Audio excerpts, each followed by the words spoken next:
سو قسم ہے تیرے پروردگار کی، یہ ایماندار نہیں ہو سکتے جب تک کہ اپنے تمام آپس کے اختلافات میں تجھ ہی کو حاکم نہ بنا لیں۔ پھر تو جو فیصلے ان میں کر دے ان سے اپنے دل میں کسی طرح کی تنگی اور ناخوشی نہ پائیں اور فرمانبرداری کے ساتھ قبول کر لیں۔ اور اگر ہم ان پر یہ فرض کر دیتے کہ اپنی جانوں کو قتل کر ڈالو یا اپنے گھروں سے نکل جاؤ تو اسے ان میں سے بہت ہی کم لوگ بجا لاتے۔ اگر یہ وہی کریں جس کی انہیں نصیحت کی جاتی ہے تو یقیناً یہی ان کے لیے بہتر اور بہت زیادہ مضبوطی والا ہے، اور تب تو انہیں اپنے پاس سے بڑا ثواب دیں۔ یقیناً انہیں راہ راست دکھا دیں جو بھی اللہ کی اور رسول کی فرما برداری کرے۔ بہت اہم اصول یہاں پہ آ رہا ہے سورہ نساء کی آیت نمبر 69 میں، وَمَن يُطِعِ اللَّهَ وَالرَّسُولَ فَأُولَئِكَ مَعَ الَّذِينَ أَنْعَمَ اللَّهُ عَلَيْهِمْ مِنَ النَّبِيِّينَ وَالصِّدِّيقِينَ وَالشُّهَدَاءِ وَالصَّالِحِينَ وَحَسُنَ أُولَئِكَ رَفِيقًا۔ ہم نے جو دعا مانگی تھی سورہ الفاتحہ میں، اہدنا الصراط المستقیم، اللہ تعالیٰ مجھے سیدھا راستہ دکھا، اور پھر ہم نے اس پہ کہا تھا کہ ہمیں ان لوگوں کا راستہ چاہیے جن پہ اللہ کا انعام ہوا۔ تو اللہ سبحانہ وتعالیٰ ہمیں یہاں پر یہ بتا رہے ہیں کہ جو بھی اللہ کی اور رسول کی فرما برداری کرے گا، اطاعت کا کانسیپٹ دیا جا رہا ہے، اور ان کے ساتھ ہوگا جن پر اللہ نے انعام کیا ہے، جیسے نبی اور صدیق اور شہید اور نیک لوگ، اور یہ بہترین رفیق ہیں۔ یعنی یہاں پر فارمولہ ہمارے پاس کیا آ رہا ہے کہ جب ہم چاہ رہے ہیں کہ ہم نے زندگی کو اس طرح سے گزارنا ہے تو ہمیں اپنے رول ماڈلز کون سے بنانے ہوں گے، ہمیں انبیاء کی زندگی کو پڑھنا ہوگا۔ آپ دیکھیں کہ ٹریجڈی ہمارے لیے یہ ہے کہ لوگ کیا کہتے ہیں کہ جیسے ہی آپ کسی پیغمبر کی بات کریں، نبی کی بات کریں، تو وہ کہتے ہیں کہ بھئی وہ تو اللہ کے نبی تھے نا، ان کے ساتھ تو اللہ کی تائید تھی نا، ہم تو ویسے نہیں بن سکتے۔ وہاں پہ بھی ہم نے ہینڈز اپ کر لیے۔ اس کے بعد اگر بات کی جاتی ہے صدیقین کی، سچا ہونے کی، تو ہم کہتے ہیں آج کل کے زمانے میں تو سچائی کے ساتھ زندگی گزر ہی نہیں سکتی، اٹس نیکسٹ ٹو امپاسبل۔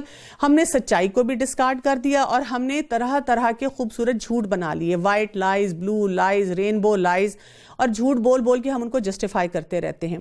پھر اس کے بعد جب شہادت کی بات کرتے ہیں تو وہاں پر بھی اب آپ دیکھیں کہ ہم جو شہداء ہیں یا ان کی فیملیز ہیں ان کا ریگارڈ تو کرتے ہیں، لیکن کئی دفعہ وہ لوگ جو ہمارے ملک کے دفاع کے لیے کھڑے ہو رہے ہوتے ہیں ہم ان کو ایکسیپٹ نہیں کرتے، ہم ان کے چیلنجز کو انڈرسٹینڈ نہیں کرتے، اور ہم ان کے بارے میں طرح طرح کے پروپیگنڈاز کرنا شروع کر دیتے ہیں۔ تو آپ دیکھیں کہ ہم ان کا مورائل بھی ڈاؤن کرتے ہیں، اور اسی وجہ سے پھر کیا ہو جاتا ہے کہ بہت زیادہ لوگوں میں ڈسپیرٹی آنی شروع ہو جاتی ہے۔ وہ لوگ جو ملک کا دفاعی سسٹم چلا رہے ہوتے ہیں اور وہ لوگ جو کہ عام پبلک ہوتی ہے، تو ان میں بھی تفریق ہوتی ہے، یعنی ایک دوسرے کی عزت جو ہے وہ نہیں کر پاتے۔ پھر صالحین کی بات کہ انسان کو نیک ہونا چاہیے، ہم کہتے ہیں آج کل تو نیکی کا زمانہ ہی نہیں ہے۔ یعنی ہر بات کے اوپر ہم نے ایک اپنے تھاٹ پروسیس کو شروع کر دیا ہوا ہے۔ تو پھر آپ بتائیں کہ جو بات یہاں ہو رہی ہے انعم اللہ، اللہ کا انعام ہوا ان پہ، اور ہم مانگ کیا رہے ہیں کہ اللہ تعالیٰ ہمیں کس کا راستہ دکھا؟ صراط الذین انعمت علیہم۔ ہم ہر نماز میں یہ مانگ رہے ہیں، لیکن جب ہمیں وہ ملنا شروع ہو تو ہم اس کی طرف جانا نہیں پسند کرتے۔ تو یہاں پر ہمیں یہ بات سمجھنے کی اور دیکھنے کی بہت زیادہ ضرورت ہے۔ یہ فضل اللہ کی طرف سے ہے اور اللہ ہی کافی ہے جاننے والا۔ اے مسلمانوں، یا ایھا الذین آمنوا خذوا حذرکم، کیا بات یہاں پہ ہو رہی ہے؟ اے مسلمانوں اپنے ہتھیار لیے رہو۔ ہتھیاروں کی بات کی جا رہی ہے، یعنی ہمیں یہاں پر یہ ایک بہت امپورٹنٹ پرنسپل دیا جا رہا ہے کہ انسان بہت الرٹ ہو کر، محتاط ہو کر اپنے دفاعی سسٹم کو لے کر چلے۔ یعنی یہ نہیں ہے کہ چھپ چھپ کر بیٹھا رہے، یہ نہیں ہے کہ جب اس کو لگے کہ اچھا دشمن بالکل قریب پہنچ گیا ہے تو اب وہ اپنے مورچوں کی طرف جانا شروع کرے۔ پھر گروہ گروہ بن کر کوچ کیا کرو یا سب کے ساتھ اکٹھے نکل کھڑے ہو، یقیناً تم میں بعض وہ بھی ہیں جو پس و پیش کرتے ہیں۔ پھر اگر تمہیں کوئی نقصان ہوتا ہے تو وہ کہتے ہیں اللہ نے مجھ پر بڑا فضل کیا ہے اور میں ان کے ساتھ موجود نہ تھا۔ کن کی بات ہو رہی ہے یہاں پر؟ یعنی ایک طرف تو وہ بہادر لوگ ہیں جو کہ اپنے لیے تیار ہیں ہر وقت ہتھیاروں کے ساتھ کہ انہوں نے دفاعی نظام کو مضبوط بنانا ہے، اور ایک وہ منافقوں کا ٹولہ ہے کہ جب کوئی مشکل آتی ہے تو وہ کہتے ہیں شکر ہے اللہ کہ ہم ان کے ساتھ وہاں پر موجود نہیں تھے. اور اگر تمہیں اللہ تعالیٰ کا کوئی فضل مل جائے تو اس طرح کہ گویا تم ان میں سے کوئی دوستی بھی ہے ہی نہیں, کہتے ہیں کہ کاش میں بھی ان کے ہمراہ ہوتا تو بڑی کامیابی کو پہنچتا. بس جو لوگ دنیا کی زندگی کو آخرت پر قربان کرنے والے ہیں انہیں اللہ کی راہ میں جہاد کرنا چاہیے.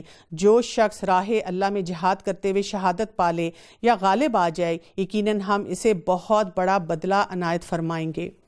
تو فارمولہ کیا دیا گیا کہ ایسی لوگوں کی باتوں سے انسان کی دل آزاری نہیں ہونی چاہیے, موریل ڈاؤن نہیں ہونا چاہیے.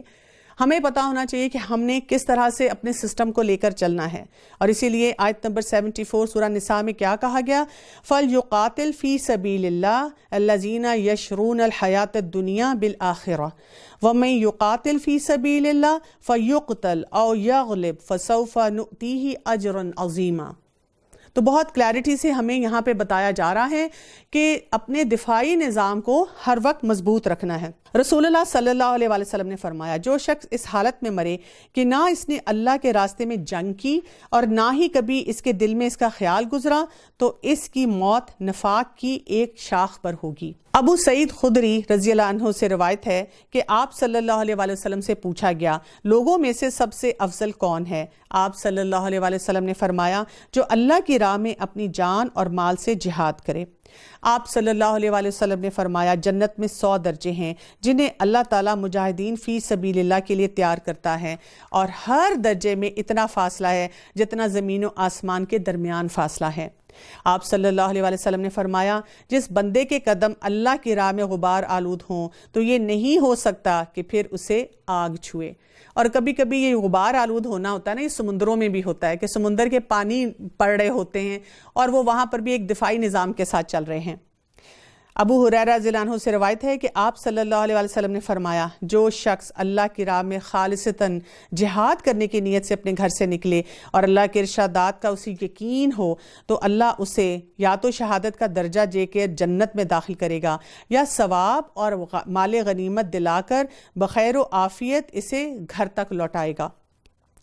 رسول اللہ صلی اللہ علیہ وسلم نے فرمایا اللہ کی راہ میں جہاد کرنے والے کا ضامن خود اللہ ہے, یا تو اسے شہید کر کے جنت میں پہنچائے گا یا پھر جس جگہ سے وہ چلا ہے وہیں اجر و غنیمت کے ساتھ صحیح و سالم واپس لے آئے گا. بھلا کیا وجہ ہے کہ تم اللہ کی راہ میں اور ان ناتوانوں کے چھٹکارے کے لیے جہاد نہ کرو جو مرد, عورتیں اور ننھے بچے یوں دعائیں مانگ رہے ہیں کہ اے ہمارے پروردگار ربنا اخرجنا من هذه القرية الظالم اهلها واجعل لنا من لدنك وليا واجعل لنا من لدنك نصيرا. کہ اے ہمارے پروردگار ان ظالموں کی بستی سے ہمیں نجات دے اور ہمارے لیے خود اپنے پاس سے حمایتی اور کارساز مقرر کر دے اور ہمارے لیے خاص اپنے پاس سے مددگار بنا.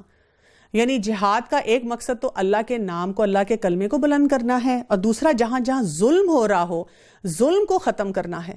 کیونکہ کئی دفعہ لوگ کہتے ہیں کہ اگر آپ جہاد کو اتنی امپورٹنس دیتے ہیں تو واٹس دا ڈفرنس آپ میں اور آج کل کی سپر پاورز میں جو ہر جگہ پر اپنی فوجیں بھیج رہے ہیں وہ بھی تو یہی کام کر رہے ہیں. لیکن اگر آپ فرق دیکھیں گے, پوری ہسٹری کو پڑھیں گے تو آپ کو ہمیشہ نظر آئے گا کہ جہاں جہاں پر بھی جہاد کیا گیا اور اس نیت سے کیا گیا کہ اللہ کے نام کو بلند کرنا ہے وہاں پر عدل آیا, وہاں پر انصاف ہوا اور وہاں پر منیمم بلڈ شیڈ ہوا اور وہاں پہ قواعد و ضوابط کے ساتھ جو ہے جنگ کی گئی. جو لوگ ایمان لائے ہیں وہ تو اللہ کی راہ میں جہاد کرتے ہیں, اور جن لوگوں نے کفر کیا ہے وہ اللہ کے سوا اوروں کی راہ میں لڑتے ہیں. بس تم شیطان کے دوستوں سے جنگ کرو.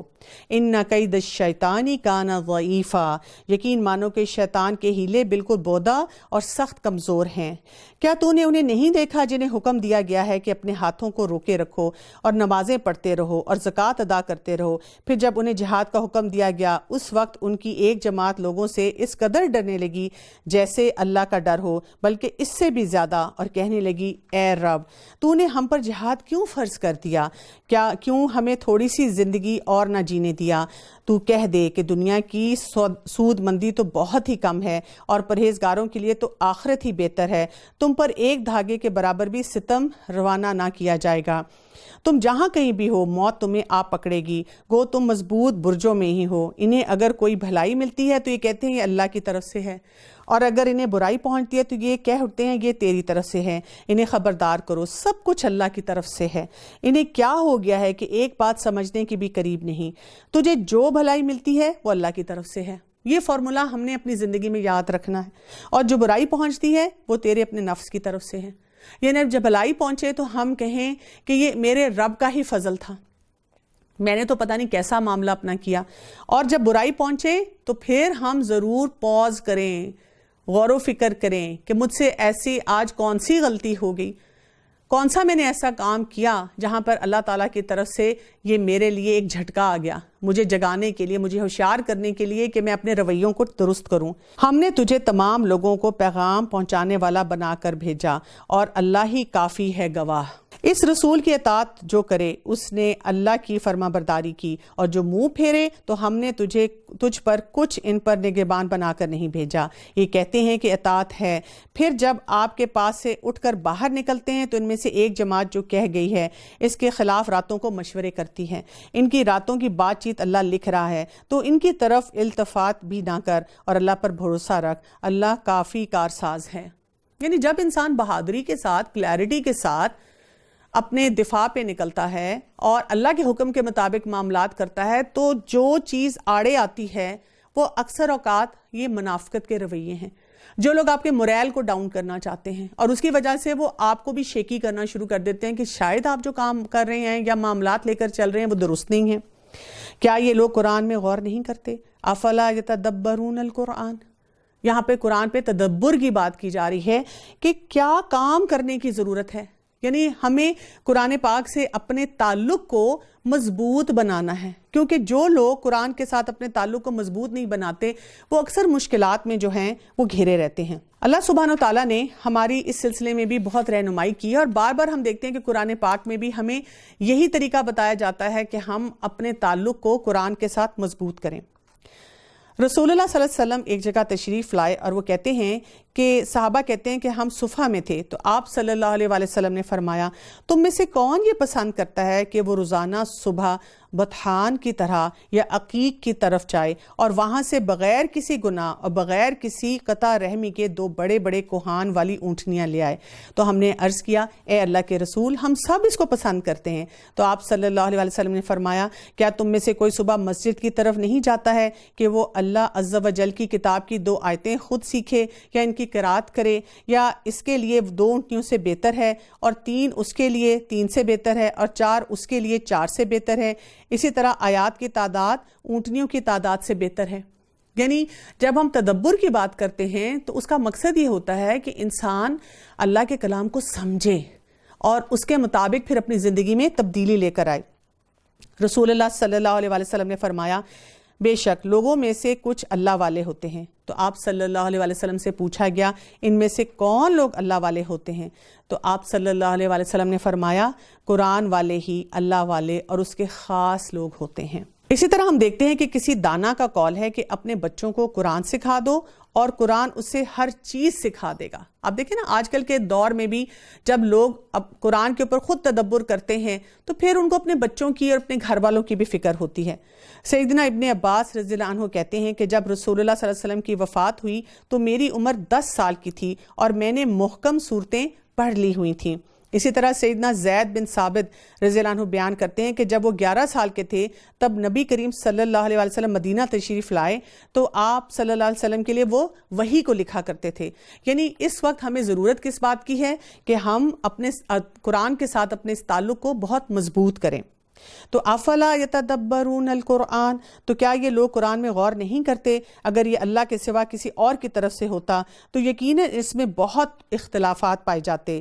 جہاں انہیں کوئی خبر امن کی یا خوف کی ملی تو انہوں نے اسے مشہور کرنا شروع کیا۔ اگر یہ لوگ اسے رسول کے اور اپنے میں سے ایسی باتوں کی تہ تک پہنچنے والوں کے حوالے کر دیتے تو اس کی حقیقت وہ لوگ معلوم کر لیتے جو تحقیق کا مادہ رکھتے ہیں۔ اگر اللہ کا فضل اور اس کی رحمت تم پر نہ ہوتی تو معدود چند کے علاوہ تم سب شیطان کے پیروکار بن جاتے۔ یعنی یہاں پر ہمیں یہ جو چائنیز وسپر ہے نا اس کو بنانے سے روکا گیا ہے کہ ایک بات کو مشہور انسان کرنا شروع کر دے، کیونکہ رسول اللہ صلی اللہ علیہ وسلم ارشاد فرمایا ہے انسان کے جھوٹا ہونے کے لیے یہی کافی ہے کہ جو وہ سنے اس کو بغیر تحقیق کے بیان کرنے لگ جائے۔ تو یہاں پر اس قسم کی جو فساد ہے اس سے بچانے کے لیے کہا گیا وہی ایک کانسیپٹ ہے جو ہم نے بات کی تھی کہ اللہ کی بات، رسول کی بات، اور پھر جو رسپانسبل لوگ ہیں وہاں پہ. تو ہمیں بھی کوئی بات پتا چلے، کوئی معاملہ پتا چلے تو ادھر ادھر سنا ہے، تمہیں پتا ہے، اور تھوڑی سی گوسپ کریں، اچھا میں تم سے بات کرتی ہوں، کسی کو آگے نہ بتانا. یہ باتیں کرنے کی بجائے ہمیں کیا کرنا چاہیے؟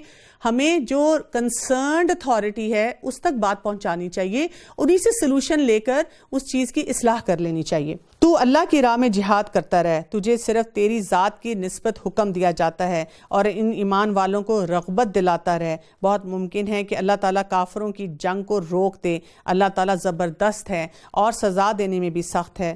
جو شخص کسی نیکی اور بھلائی کے کام کی سفارش کرے اسے بھی اس کا کچھ حصہ ملے گا، اور جو برائی اور بدی کی سفارش کرے اس کے لیے بھی اس میں ایک حصہ ہے. اللہ تعالیٰ ہر چیز پر قدرت رکھنے والا ہے. اس کے بعد آیت نمبر 86 میں اللہ سبحانہ وتعالیٰ نے فرمایا وَإِذَا حُيِّيتُم بِتَحِيَّةٍ فَحَيُّوا بِأَحْسَنَ مِنْهَا أَوْ رُدُّوهَا، اور جب تمہیں سلام کیا جائے تو تم اس سے اچھا جواب دو یا انہی الفاظ کو لوٹا دو، بے شک اللہ تعالیٰ ہر چیز کا حساب لینے والا ہے. یعنی آپ دیکھیں کہ کتنا خوبصورت طریقے سے ہمیں یہ بتایا جا رہا ہے کہ انسان اپنے آپ کو کیسے کیسے گروم کرے.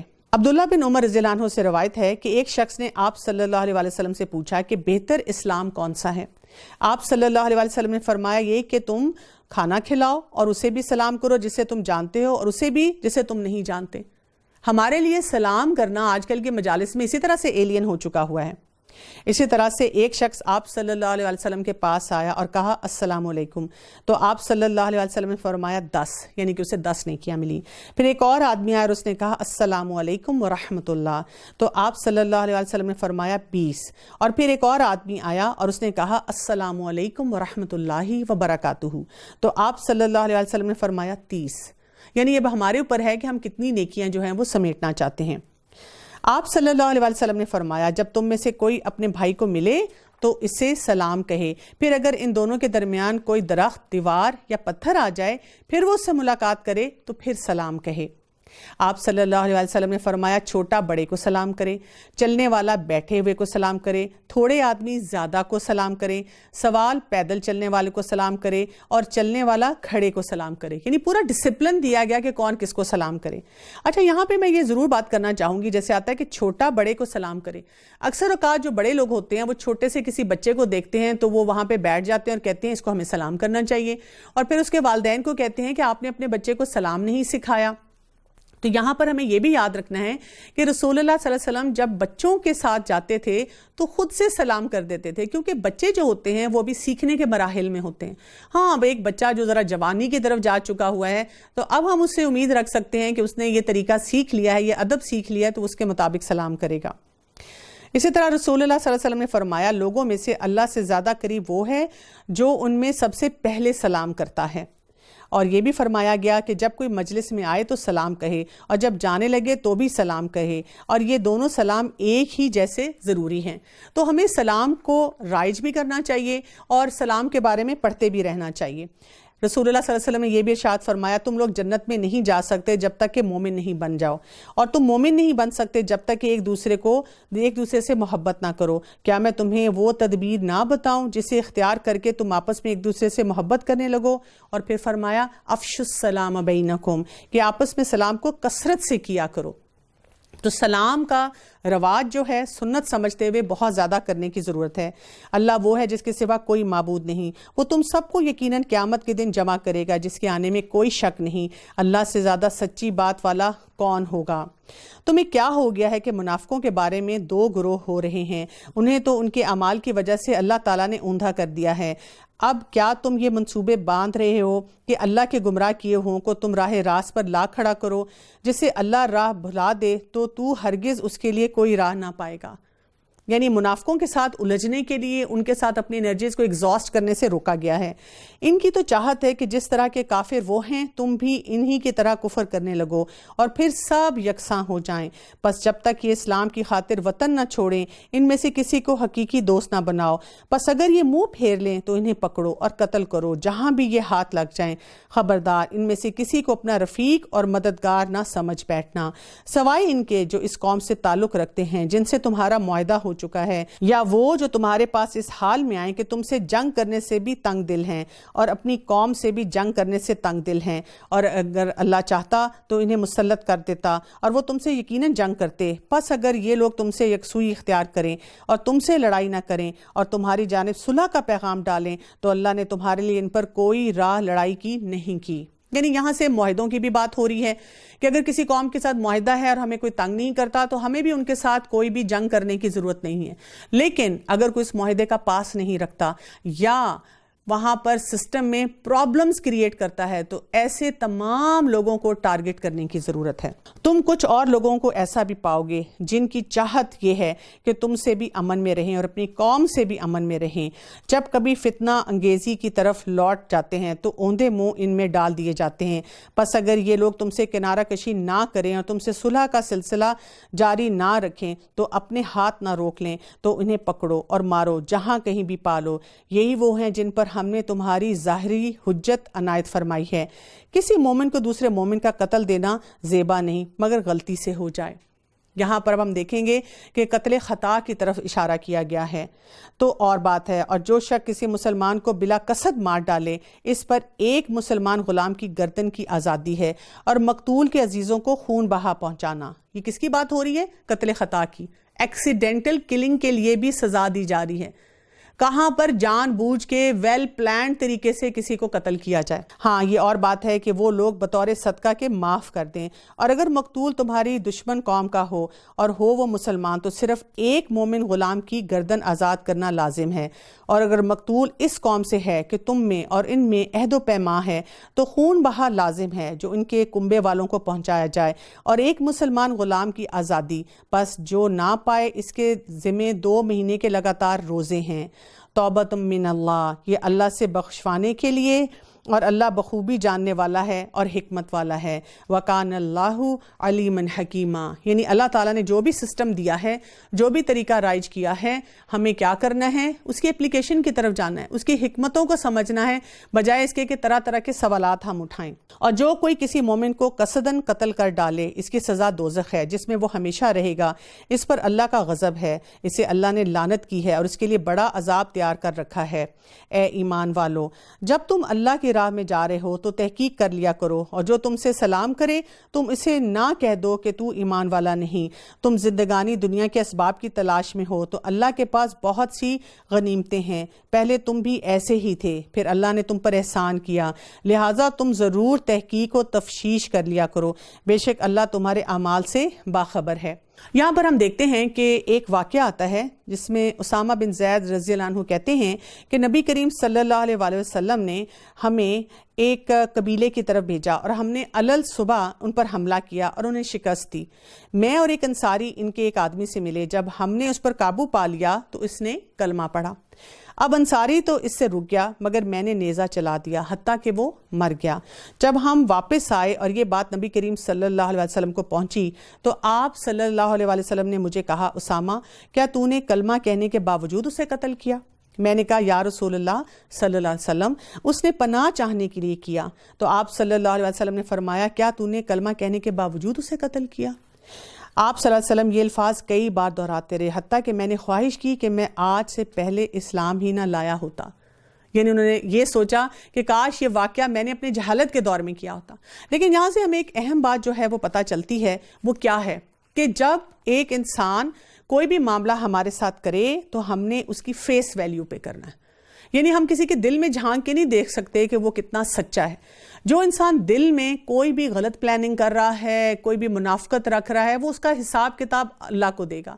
ہمیں یہ بتایا گیا کہ ہم بہت کلیئرٹی سے اپنے معاملات کریں۔ کوئی انسان کہتا ہے کہ جی میں نے کلمہ پڑھ لیا ہے، میں مسلمان ہوں، یا میں نے یہ کام کیا ہے یا نہیں کیا ہے، تو اس کے ساتھ اسی کے مطابق معاملہ کیا جائے۔ اپنی جانوں اور مالوں سے راہ اللہ میں جہاد کرنے والے مومن اور بغیر عذر کے بیٹھے رہنے والے مومن برابر نہیں۔ اپنے مالوں اور اپنی جانوں سے جہاد کرنے والوں کو بیٹھے رہنے پر اللہ تعالیٰ نے درجوں میں بہت فضیلت دے رکھی ہے، اور یوں تو اللہ نے ہر ایک کو خوبی اور اچھائی کا وعدہ کیا ہے، لیکن مجاہدین کو بیٹھے رہنے اور والوں پر بہت اجر کی اور فضیلت دی گئی ہے، اپنی طرف سے مرتبے کی بھی اور بخشش کی بھی اور رحمت کی بھی، اور اللہ تعالیٰ بخشنے والا اور رحم کرنے والا ہے۔ جو لوگ اپنی جانوں پر ظلم کرنے والے ہیں، جب فرشتے ان کی روح قبض کرتے ہیں تو پوچھتے ہیں کہ تم کس حال میں تھے؟ یہ جواب دیتے ہیں کہ ہم اپنی جگہ کمزور اور مغلوب تھے۔ فرشتے کہتے ہیں کہ اللہ کی زمین کشادہ نہ تھی کہ تم ہجرت کر جاتے؟